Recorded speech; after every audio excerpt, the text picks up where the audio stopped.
Hi, this is Jeff Richards, Columbus, Ohio. You're listening to Barbecue Central. Start the game! Let's go! We'll do it live. Okay. Well, do it live! I'll write it and we'll do it live! So to get that perfect barbecue, you use wood. Are you sure it's safe? Whatever. We put the lighter fluid on, strike the match, and... Oh, should we call the fire department? That might be a good idea.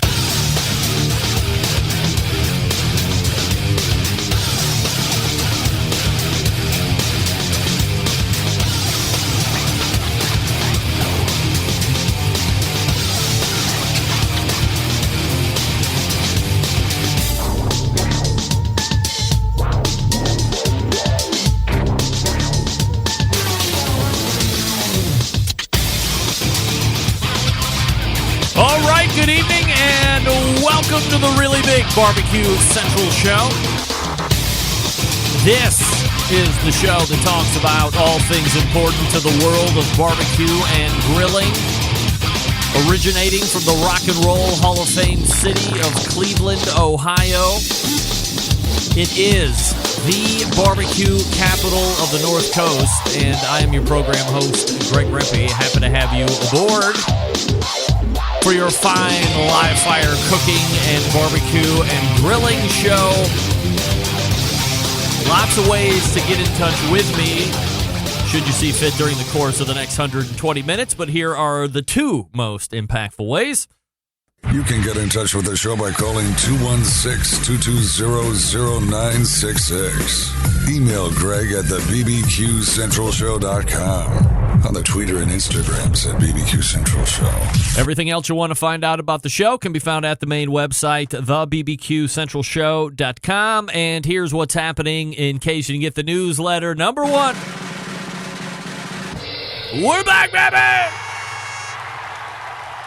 Live in Cleveland. Back again. We'll get into that here in just a few moments. Coming up in about 12 minutes from now, I welcome you to what is the last quarter of the last month of the third quarter of 2019. As we all know, 2019 rapidly coming to a close as we are getting ready to close out the third quarter of the business year here and the calendar year, I guess. That, of course, means a visit from the guy who originally started as the pitmaster of Killer Hog's barbecue team, since grew into a little fledgling website and corresponding YouTube channel with just short of 700,000 subscribers. That's known as How to Barbecue Right. We know him here as Malcom Reed, and we will talk to Malcom on a bunch of different topics. Two new recipes that he's had out in successive weeks, spicy chicken sliders, and something that drew my attention that I wanted to find out more about, Char pork. And now I have to go off of memory, very dangerous.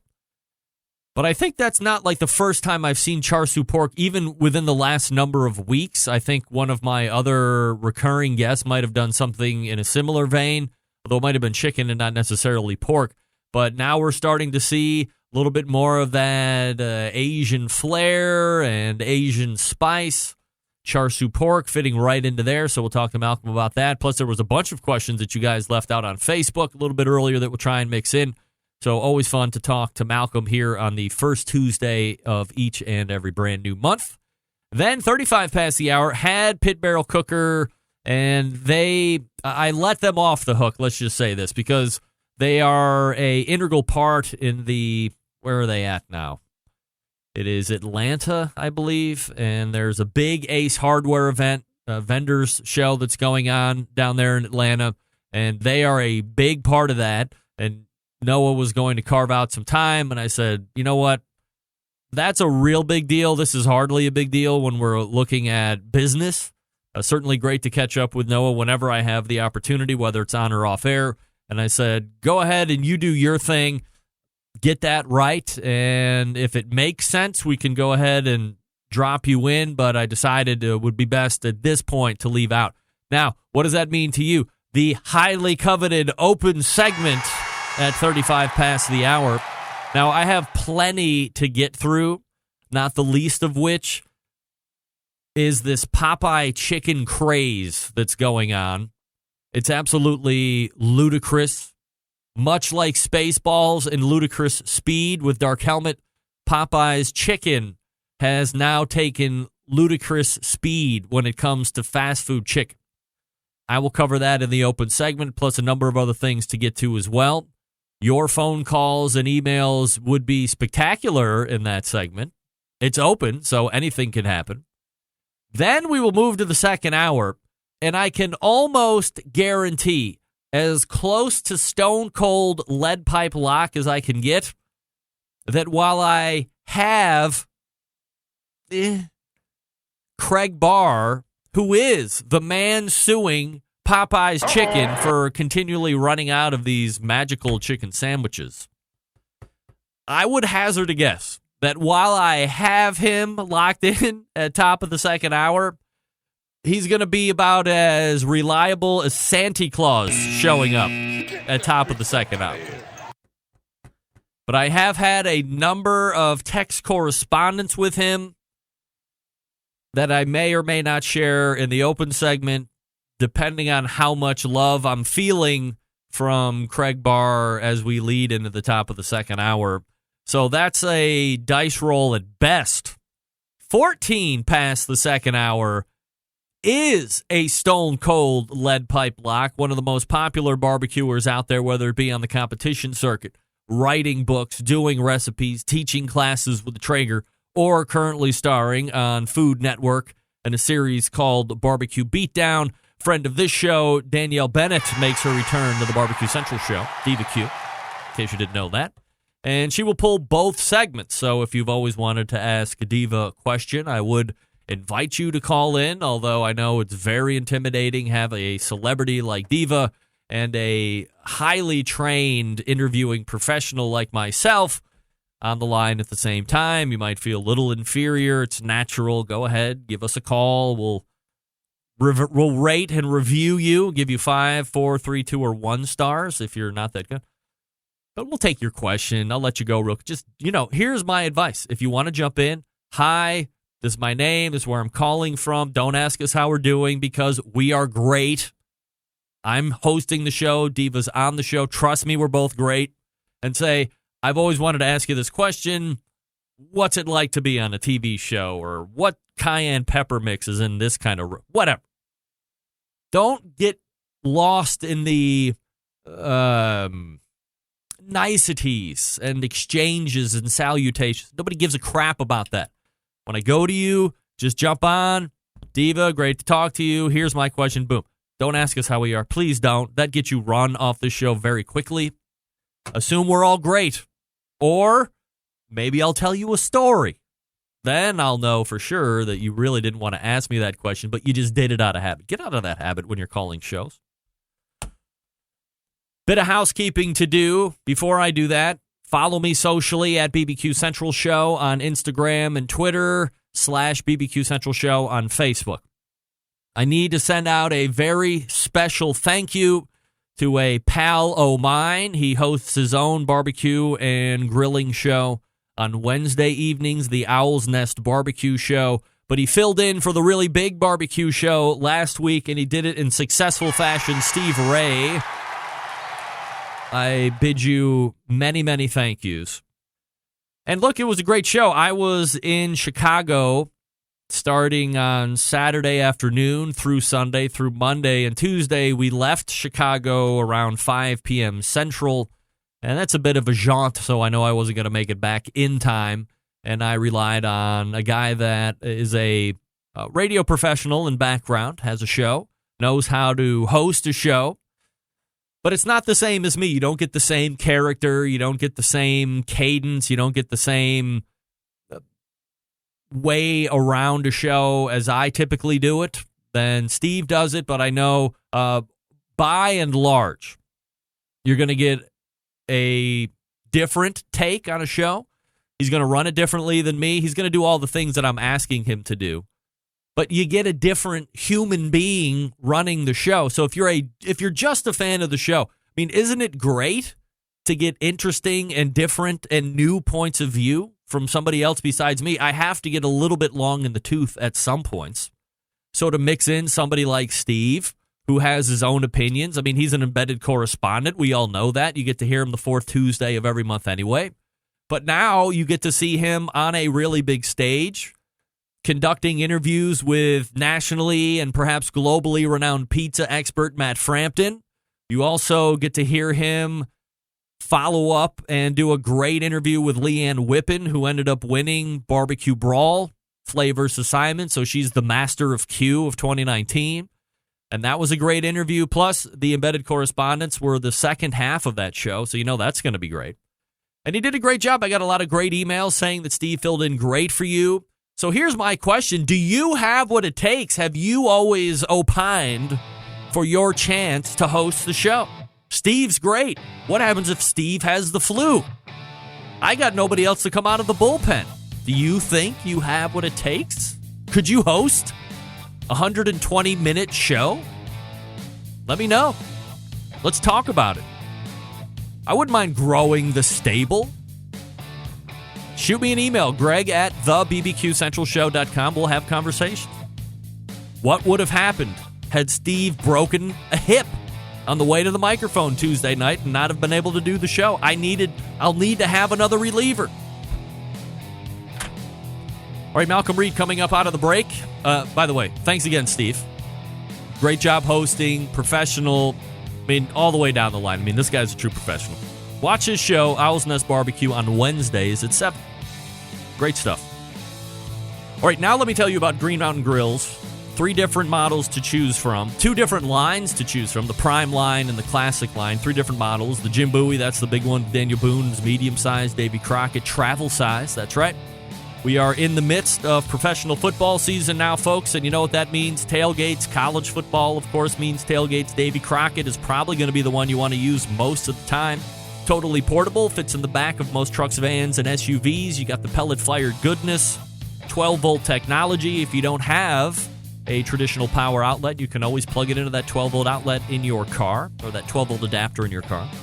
If you want something a little bit bigger for the porches and the patios and the decks, Jim Bowie, Daniel Boone, both of those, by the way, you can rip the guts out of those and put that pizza oven insert that Matt Frampton talked about last week with Steve Ray as well.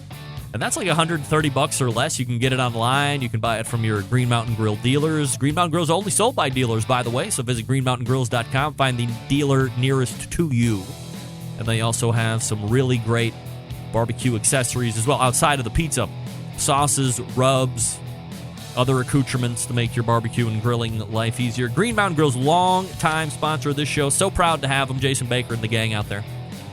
greenmountaingrills.com. That's greenmountaingrills.com. We are back with Malcolm Reed right after this. Stick around. We'll be right back.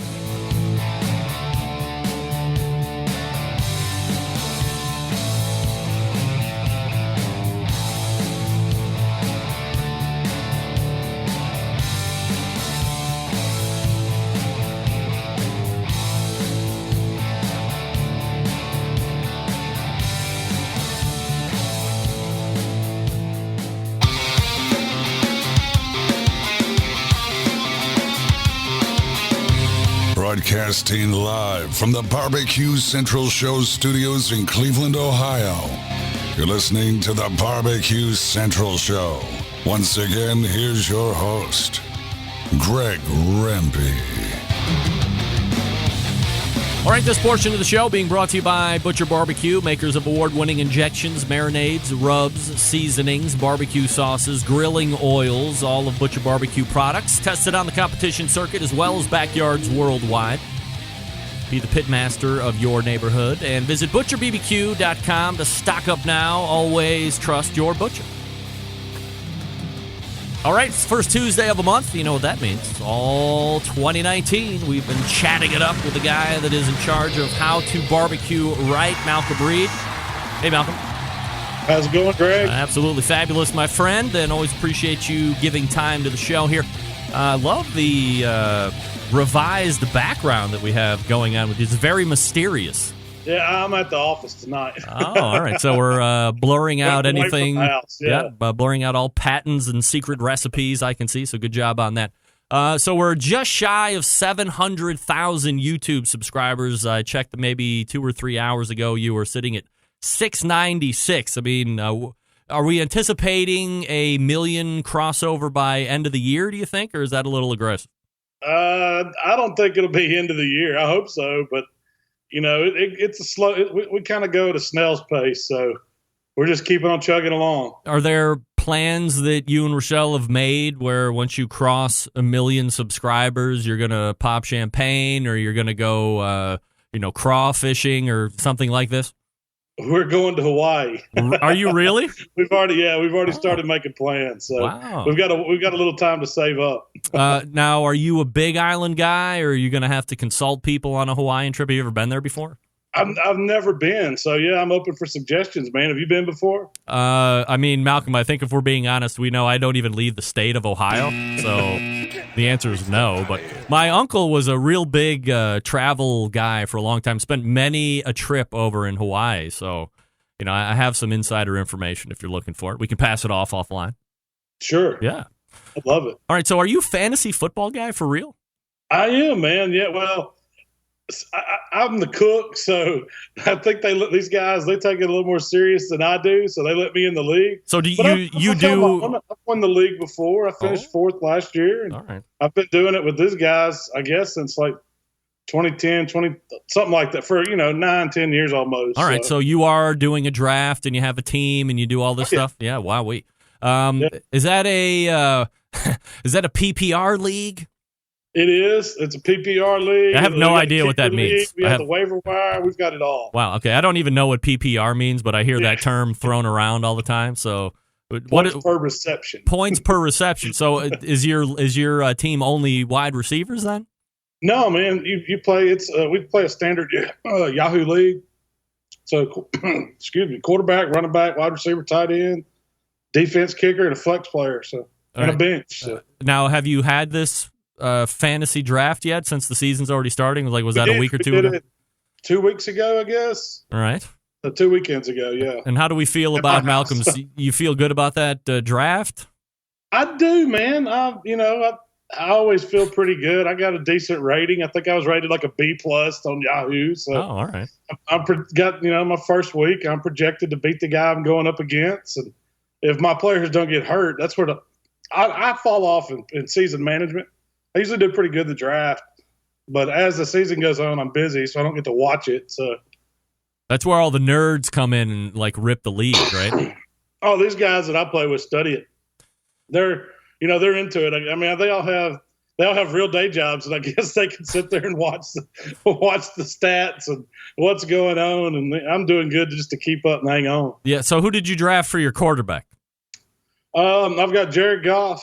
And I've got Wentz from Philadelphia. I picked him up as a backup. So anybody take Baker Mayfield? Yeah. He was actually, let's see, Mahomes, I think, was the first quarterback took in our league. And Mayfield was up there. He was in the top 5. So my strategy is always take a quarterback late. Go ahead and get those skill players, the running backs and receivers. And then, there's usually a decent top 12 quarterback that I can start. So.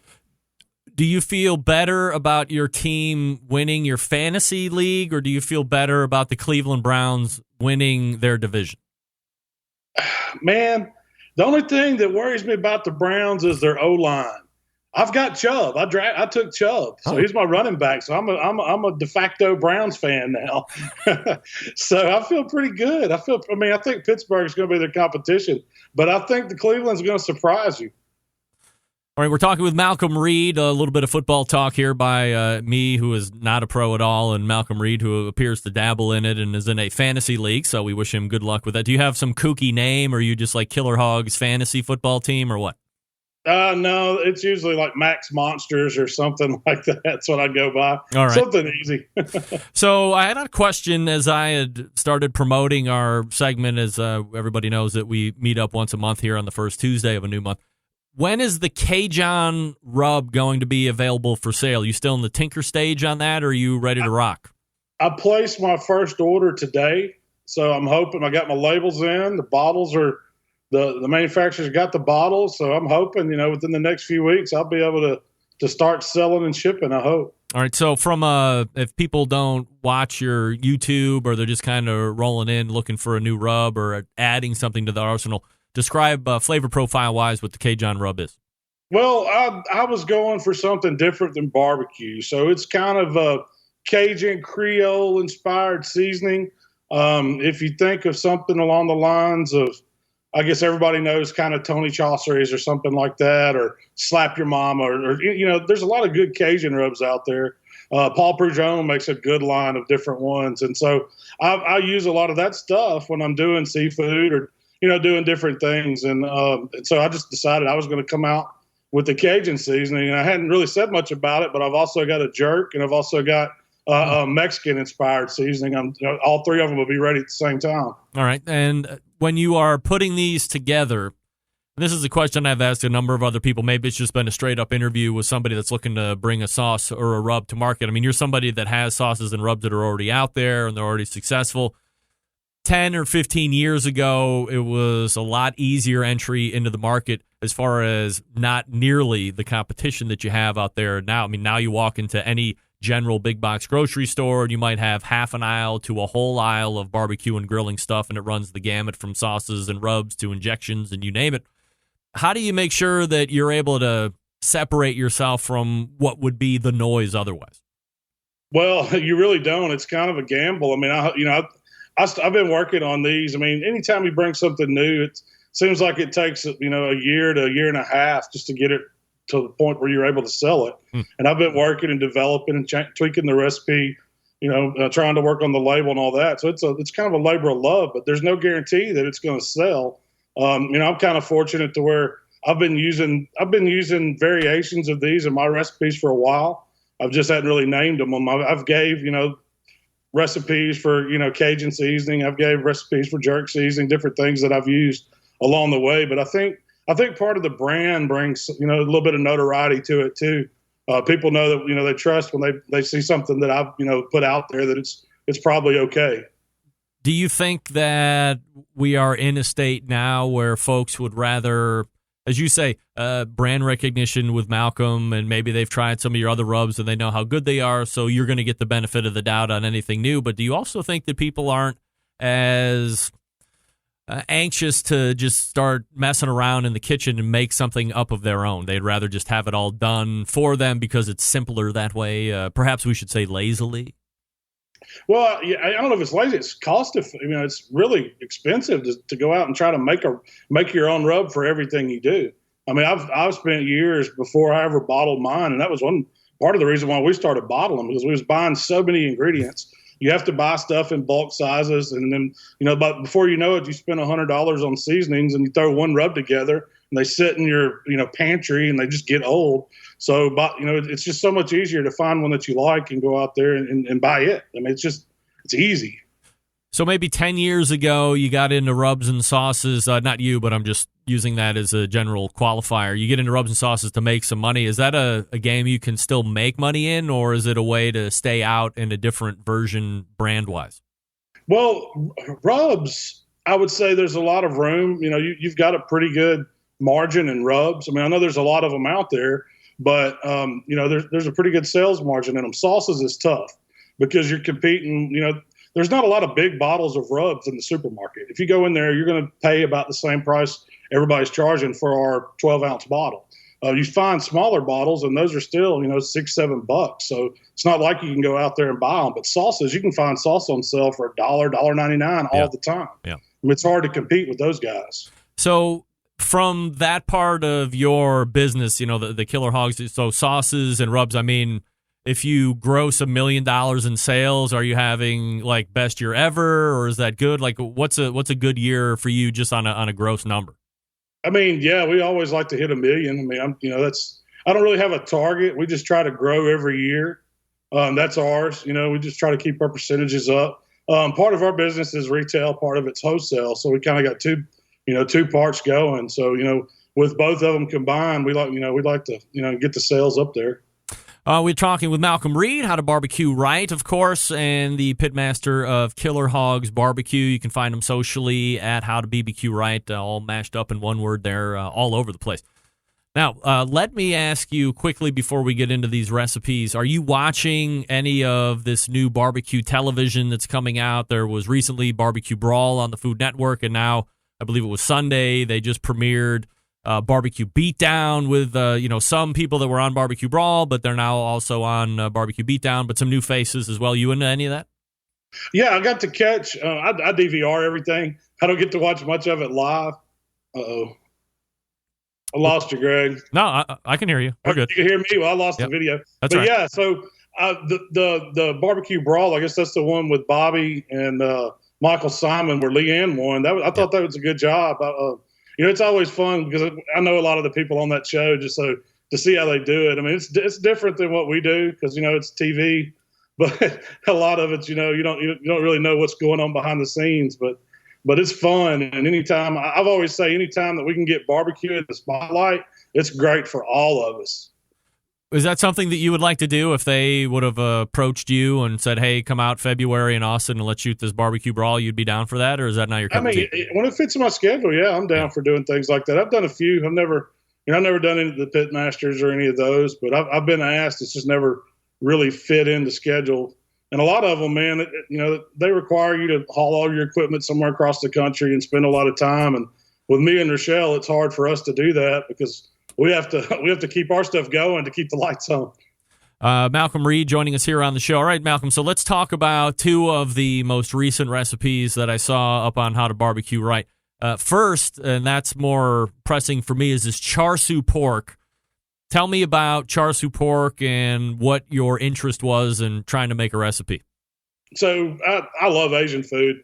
And anytime, when we leave a contest or something, we're sick of barbecue, we usually find ourselves going to get Asian food or Mexican food or something like that. And I like mixing some of those, ingredients in with the things that I do. So I had the idea. Char siu is kind of Chinese-style barbecue or Chinese barbecue sauce. And so I decided I was going to do it with some center-cut pork chops. And really, it's all just about the marinade or that char siu sauce. And that's where you get those Asian flavors. You can do it with any meat. I heard you mention when it was open and someone did it with chicken, and it would be great on chicken or wings or something like that.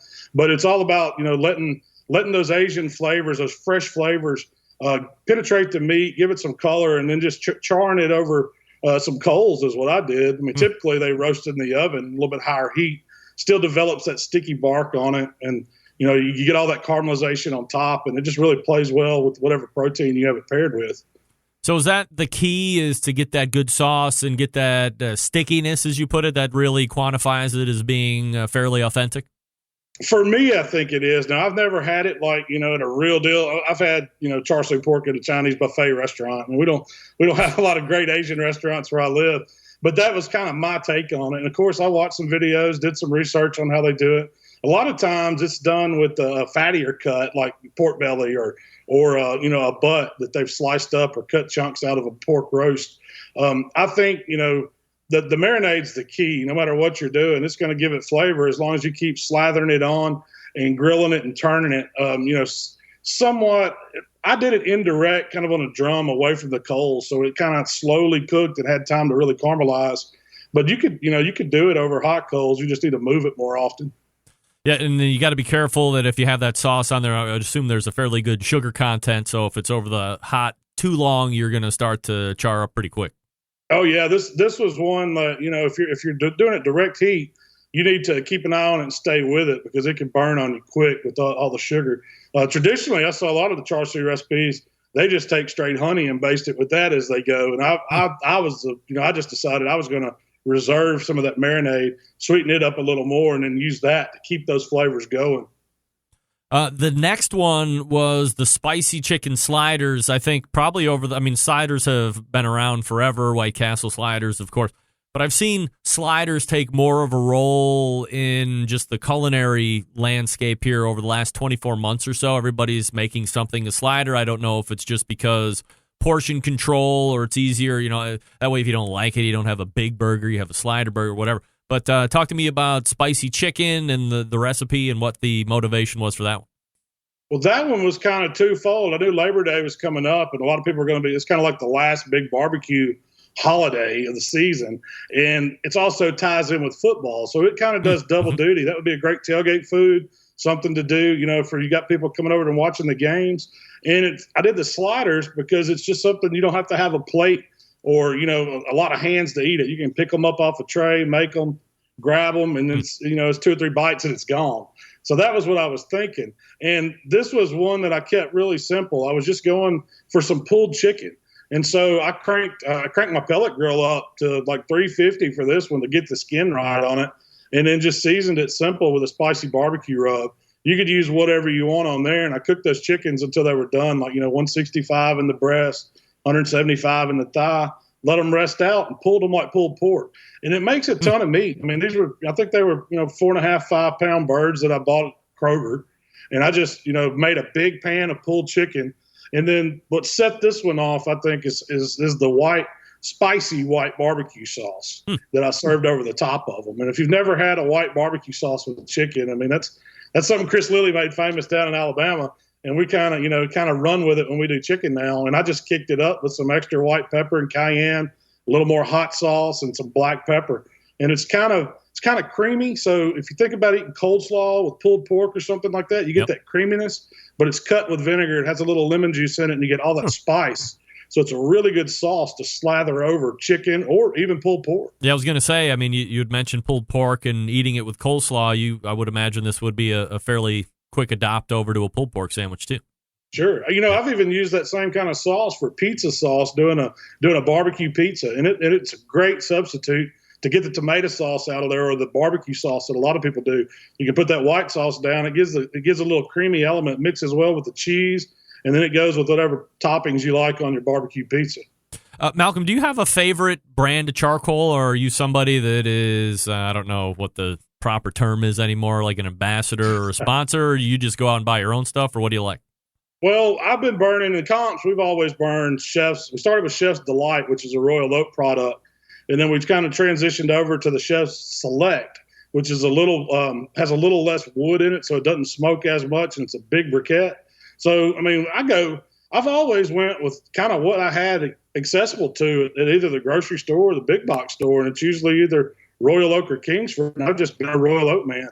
So recently I have started working with them, and I've been using Royal Oak in my videos a long time. I mean, I use some of the other stuff, some of the B&B products and things like that, and I've worked with some other guys, tried some of the Weber stuff, but it seems like I always go back to old-fashioned Royal Oak, and that's, a lot of people see me using that, and they can find it too, so that's something I just kind of stuck with. Is it more from what you grew up with, or is it really just because it was available and you just picked that one and you just kind of know your way around it?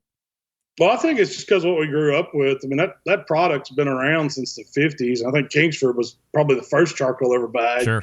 And it's just something that's readily available. And I would bet that, a lot of the other brands that you even see in stores are offshoots of either Kingsford or Royal Oak. They do both companies do a lot of relabeling and make stuff for other people and things like that. So there's not a whole lot of charcoal manufacturers in the U.S. All right, Malcolm, you want to take some Facebook questions here before I let you go tonight? Sure, man. I'm down. All right. So I got one from Dan McMinn, and he was asking specifically about the Heart of Barbecue Right app. And he said, I can see a lot of his podcasts. There's like 5 recipes, but as you continue to scroll, it's kind of like the same thing over and over again. So what's the deal with the app? We've got a brand new team working on that for us. The developer we can't get in touch with. So when they updated the iOS systems for both devices, it made our app crash. It's not doing what it's supposed to. So it's loading the latest thing we load, but it's not pulling all the stuff that we had. Man, I'm not the technical guy, Craig. I wouldn't have a clue how to build an app, but we are working on it. That's something we hope to have up just, as fast as those guys can get it built, and we're going to issue an update. And believe me, I'll put it out there when it's ready. All right, so what's the win for you guys to have an app? Is it just another avenue in, or are you putting special things on the app that you wouldn't be able to get in other landscapes? Well, we decided to do it because I was using my phone for when I jot down recipes and things like that, or go back and reference old stuff I've done. Everybody's mobile now, and so really it's just a simpler version without having to go through a browser to get to How to Barbecue Right. You can watch the latest, the videos there, and it's supposed to search and see all of them. You can get the podcast there, and then it's got some other features and stuff too. We're wanting to get it to where you can favorite stuff, or you can make your own personal comments if you're tweaking the recipes, and we're trying to just turn it into something that everybody can use and keep spreading the word of barbecue.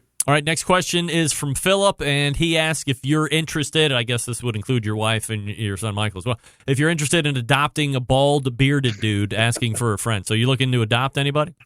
I don't think so. Of course not. It's ridiculous, Philip. Get out of here. Gary Depew wants to know when the moment was that you knew you had something special and needed to keep pursuing barbecue. Man, it's just always been something that was fun to me. It never was really just an aha moment. I just kind of, we grew up doing it and learned as we went, and it's turned into what it is. It never was on purpose, and I don't think I've figured it out yet. We're still just learning as we go. So, it's if you got a passion for it, my whole thing is just do it, just stick with it, and and be dedicated. It started out as a hobby for me, and it's a full-time job, so if I can do it, anybody can. Justin Leonard asked the next question, Malcolm, and he said, what's a must-see or must-do for someone visiting Memphis in May as a first-timer for a spectator on Friday? Well, I guess the thing that culminates at the park would be the awards for Friday night's ancillaries. That you got to go see those. I would say, you got to walk around and see what's going on at some of the teams. Friday night, there's still a decent party. Most people are getting serious, but there's still some teams out there partying. There's a lot of great stuff you can get. Usually several grill manufacturers have tours going on. There's, the Kingsford tours going on down there. There's a lot of fun things. And if you venture out of the park, you got to go to Beale Street. There's, from the music to the barbecue to the atmosphere, it's just a huge, huge party. And it's a lot of fun at Memphis during that weekend. The whole month's fun downtown. All right, next question is from Carl McBee, and he said, what's the number one mistake that you notice beginners make when doing competitions? Man, I would say taking it too serious the first time. Of course, you want to make sure you're concentrating and get all your items turned in, but you got to have fun with it. If you're taking it too serious, you're not going to have a good time. So I just say take back, relax, enjoy it, and do what you come to do and make some friends. That's what barbecue competition should be about. All right, Keith McLean has this question, and he says, Malcolm, if you could only eat one barbecue dish for the rest of your life out of these options, which one would you choose? Texas-style sliced brisket, Kansas City burn ends, Carolina pulled pork, or pork ribs any style? Man, I'm a pork guy. I'm going pulled pork because I can do a lot with that Carolina pork. Nice. I know all kinds of stuff that I could live off of eating that. Now, Texas brisket's great. Yep. And I guess you could do some stuff with it, but I think pulled pork's more versatile. All right, last question before I let you go, Malcolm, and I appreciate the time. J.A. DeLap, or D-Lap, apologize if I'm not pronouncing that correctly. How many smokers do you currently have? Or like grills, cookers, cooking implements, how many do you got? Last count, and I'm not certain it's not more, it was like 24. 24? Wow. You're not getting any of the old, honey, you got to get rid of one before you bring a new one home? That's a lot. Yeah, that's the thing now. So I kind of have to keep them stashed, Greg. I've got an office now, so I can bring some there.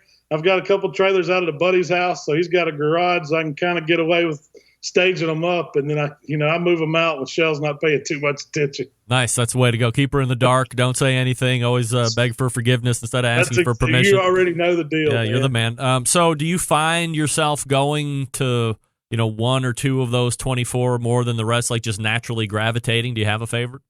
I don't know if I have a favorite. They all have their purposes, and I try to work them all in. My thing's always been everybody out there's got a different kind of grill or their favorite or a take on what they think's better over the other. And the people that watch my stuff come from all over the place. So if I can show different ways to cook things on different grills, I think it's better for everybody.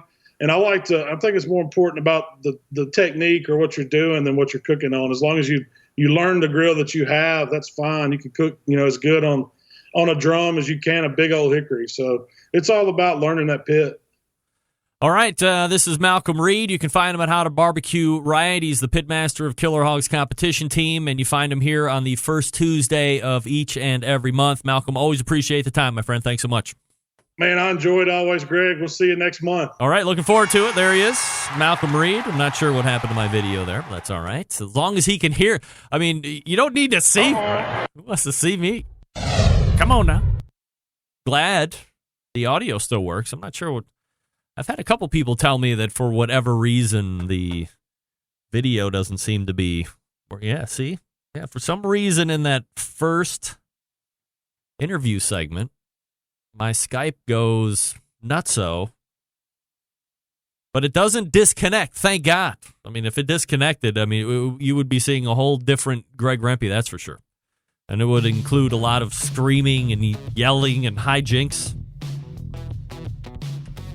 But it doesn't crash, so you can see the video, I can hear him, he can hear me. It's fine, no problem.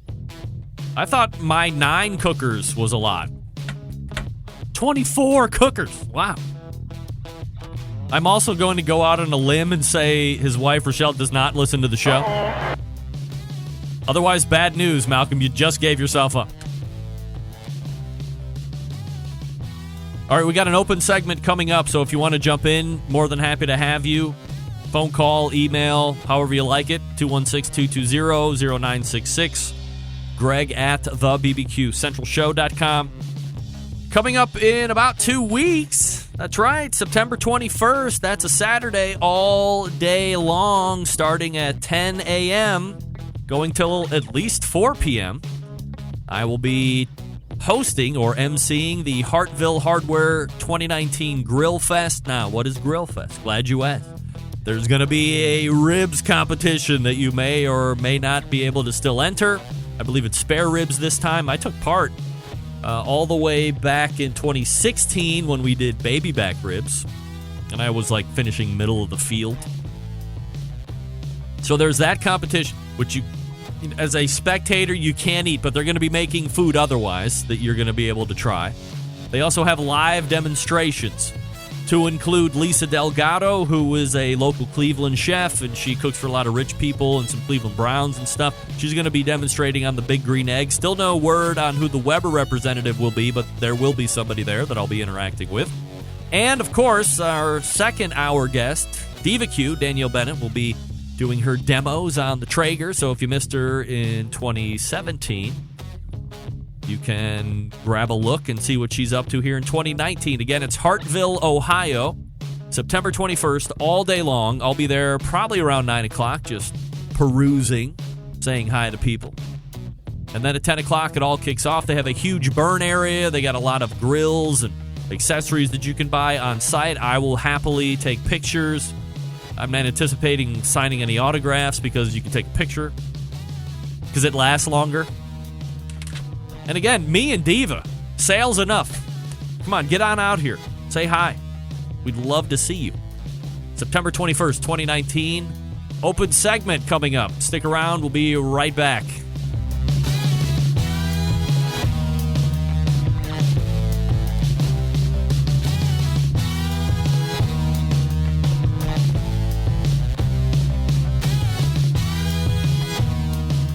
Continuing to produce incredibly mediocre content in an exceptionally professional way.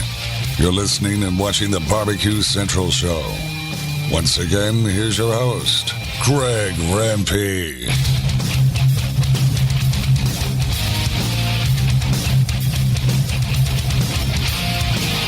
Hey, all right, this portion of the show being brought to you by CookingPellets.com, your number one source for quality wood pellets for all your pellet-driven cookers. Just visit CookingPellets.com for more information or to purchase. You can also visit Amazon.com to purchase as well. A lot of great flavors, good quantity. Some of them are 100% flavor wood, like the hickory. So know what you're getting into. That's CookingPellets.com, COOKIN, CookingPellets.com. All right, so here's your open segment. If you want to get in touch with the show, you can get in touch with the show by calling 216-220-0966. Email Greg at thebbqcentralshow.com. On the Twitter and Instagrams at BBQ Central Show. All right, so first and foremost, mean, again, I want to thank Steve Ray and the gang for helping me out last week. Well, the gang, I say that's the embedded correspondents that ran second hour in their normal slot. By the way, it's not like they came out of the woodwork and helped it all. But Steve Ray helped out hosting the show all the way through those 2 hours. So not only was he an embedded correspondent in the second hour, but he was also playing moderator as I would, and then hosted the show in the first hour where he interviewed Matt Frampton and Leanne Whippen. So if you missed that show, or you knew I was going to be out of pocket and you didn't want to listen to anybody else hosting my show, certainly your prerogative. I will sit here and tell you that it's well worth going back and checking it out in download fashion, or hit up Facebook or YouTube, watch the video if you want to. Steve has his own setup in his house, all new studio, not the finely paneled woodwork like you see in the back of mine. He's got a way more extensive setup in his house, so check it out. Or check out the audio and check out the video and see which one you like more. I always like listening back to my show only on the audio. I don't like watching it at all. I would still love to somehow be able to pull back the video feature altogether and just make it audio only. But the show has now grown into a video portion, and I think there's an expectation of that. And as much as I hate it, I will continue to live with it because I did try to pull that back a little bit, and it didn't go very well. So I want to make sure that I'm at least showing an effort of trying to make people appear that I care, if you will. But when I listen to the show back, it's always audio only because I want to have that mental theater with myself, even though I know how it looks. And then if I want to go back and see how it looks, certainly I can go back to the video archive. But for me, it's only the audio when I listen back. So listen back to it audio from last week, Steve. See how he interacts with Leanne Whippen, the master of Q or expert of Q or whatever title she won. And then listen to him talk with Matt Frampton. I mean, Matt Frampton is just a wealth of pizza information. And who would have thought that 10 or 11 years ago, he would have first shown up on this show as part of Hot Grill on Grill Action, which happens to be still one of the best barbecue names ever, and tossing around a thing called the flabongo. I mean, who knows what that's all about. Penning the 12 Days of Barbecue Christmas with Logan Hendrickson, I believe, if I'm not mistaken. Maybe it was somebody else. But has transformed himself not only into a live fire, very competent cook, a competition cook from a barbecue side, but pizza expert Matt Frampton. I mean, this guy is really into, as much as I'm into talk show barbecue, he's into high heat pizza. Dough recipes, suggestions, tips, tricks, experience on different cookers. He is a endless wealth of information. So go back and re-listen if you missed it, or you're just hearing about it now. And plus, it's Steve hosting. And as I had said, he hosts his own show on Wednesdays at 7 p.m. right there on the Facebook's The Owl's Nest Barbecue Show. So like his page and get alerted when he goes live tomorrow at 1900 Eastern. Popeye's Chicken. Here we go. The Popeye's Chicken Sando epidemic of 2019. It is growing. It is perhaps widely out of hand at this point. This, by the way, if you're keeping track, is the food event of the year. It is by far the best marketing job that has been done in 2019, better than the usual run-of-the-mill crap, better than Traeger running their tastes like ass campaign, which Meathead hated, by the way. Better than all that stuff, okay? Popeyes wins the marketing game this year. It's not even close. There's still 4 months left in 2019, and barring a marketing miracle, nobody is even going to come close to Popeye's Chicken Sando epidemic of 2019. That's what I'm terming it. Much like Hurricane Darian is racing up the Florida coast, and we have well wishes to everybody that may or even may not be affected to that. At least it bumped out a little bit west, I guess. That's good. The volleyball trip to Daytona this coming week, that didn't work out too well. That was canceled Sunday. Better to be safe than sorry. So we moved from Daytona to Big Rapids, Michigan. Talk about north and south. Ugh. So we'll be going to Ferris State instead of Daytona Beach for this volleyball this coming week. Nevertheless, thoughts and prayers to Dorian and anybody that's going to be affected there. I mean, take cover, right? But it's not even close what Popeyes is doing. And while I have made a practice of not watching any news whatsoever, I could be the most out of touch on current events person that you might talk to on a daily basis. I don't watch the news. I just don't watch it. I don't have time for it. I have a pretty good idea of what it's going to sound like depending on what news I'm watching. So I would just prefer to go through life blind and with my head in the sand as it comes to current events. Every once in a while I get a tidbit like the hurricane deal, but that was affecting my travel. So because I am solely involved in myself, that's why I knew about it until somebody did tell. I didn't know that there was a hurricane coming, by the way. Somebody told me about it. They were like, well, what about that hurricane? I was like, what hurricane? Oh, the biggest one ever coming through the Bahamas and battering the Bahamas? Yeah. I didn't know about that until somebody told me about it. The Popeyes chicken sandwich is something that I kind of heard about, and I heard about it selling out, and maybe I saw some posts about it on Facebook here and there, but I wasn't really finger pulsing it too much. And then these two events hit less than a week apart. And I preface this just a tad because, you know, still I'm a little unsure as to what happens. But on August 29th, this story broke out of the Chattanooga Times Free Press. And the headline was Chattanooga man sues Popeyes for running out of popular chicken sandwich. Oh, come on. Oh. You know, of course I'm running an ad blocker. Of course. I'm seeing your stupid ads, but now you've made terroristic threats that I won't be able to read this story unless I turned it off. All right. So a Chattanooga man is suing a fast food restaurant known as Popeyes for running out of its popular chicken sandwiches. Craig Barr, who may or may not be showing up at the top of the second hour, I'm going to go with not. His suit accuses the company of false advertising, deceptive business practices, and causing him to waste, quote unquote, countless time driving to and from local chains to find the Sando. Barr of East Ridge also claims he was hustled out of $25 by a man who posted a Craigslist ad claiming a what? A Craigslist ad claiming he could get sandwiches. A restaurant was hiding in the back. He suffered rim and tire damage while driving from location to location. He was humiliated when his friends laughed at him. I can't get happy. I have this sandwich on my mind. I can't think straight. He told the Free Times Press on Thursday, it just consumes you.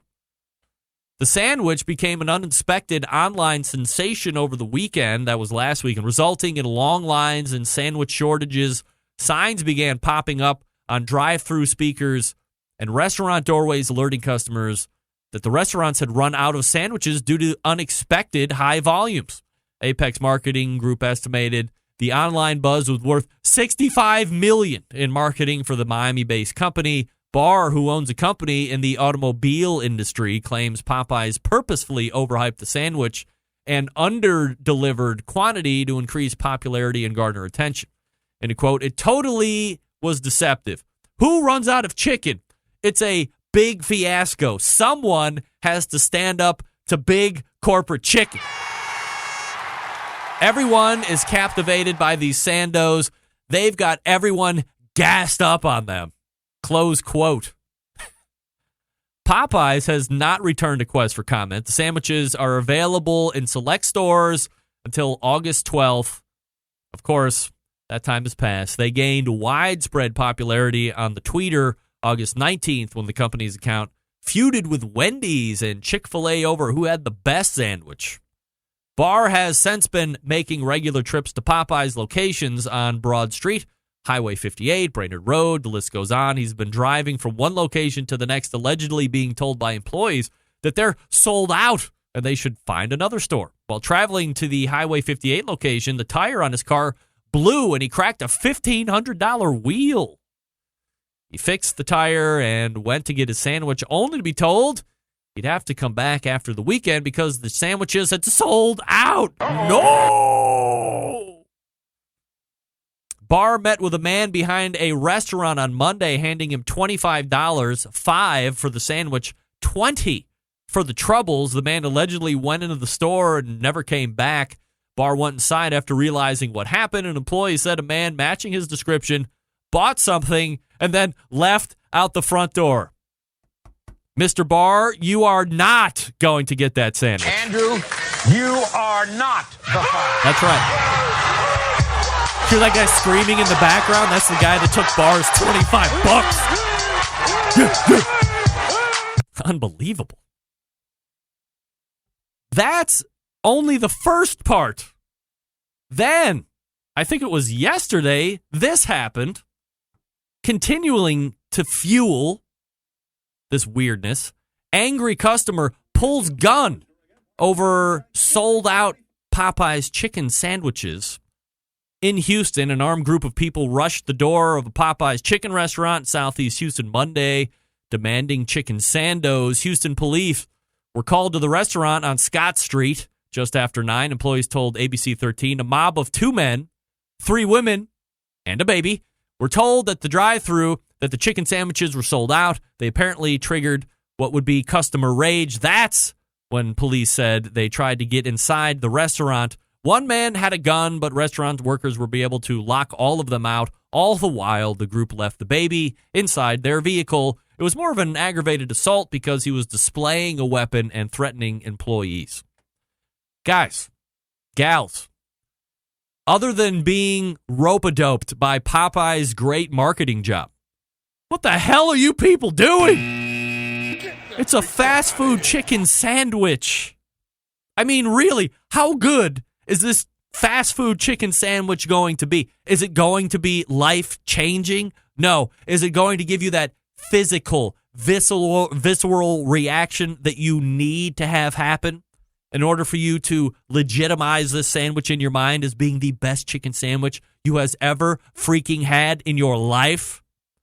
Is this sandwich even remotely going to approach the fried chicken sandwich that you can get down on West 29th Street at Larder Delicatessen? Hell to the no. Get that big stuff out of here.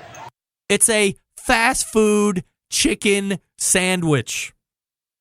I hate to break it to you, but Chick-fil-A sandwiches are good, but they're not great. And so's McDonald's chicken sandwiches. So's Burger King's chicken sandwiches. And I'm sure so's this Popeye's freaking chicken sandwich. So's Cane's fried chicken. So's KFC's fried chicken. It's all just good.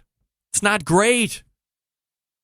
Quit falling for this. And stop pulling guns on fast food employees who tell you they're out of chicken sandwiches when they're out of chicken sandwiches.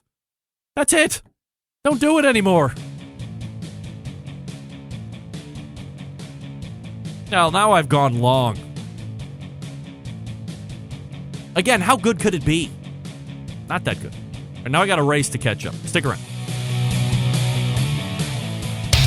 Big name interviews, advice on cooking brisket and ribs, and the only host willing to share his honest opinion on all things important in the world of barbecue. It's the Barbecue Central Show. Okay. This portion of the show being brought to you by Fireboard. Monitor up to 6 different temperatures simultaneously. Connect to Wi-Fi for cloud-based monitoring, or connect via Bluetooth. If you have Alexa or the Google Assistant, you're in luck because Fireboard is fully integrated with both. Find out more by visiting fireboard.com or call 816-945-2232. And by the BBQ Guru, makers of automatic pit temperature control technology. If you are into auto pit temperature control or grills or both, thebbqguru.com. That's bbqguru.com. you have any questions, call them. They'll make sure you're outfitted with exactly what you need to get you up and running right out of the box. All right, we are now caught back up. We are pointing to the second hour. Your phone calls are still invited. And will we get a visit from Craig Barr, Mr. Chicken Sando guy from Popeyes? All will be revealed here in the next few minutes, and maybe my lips will start working. Stick around, be right back.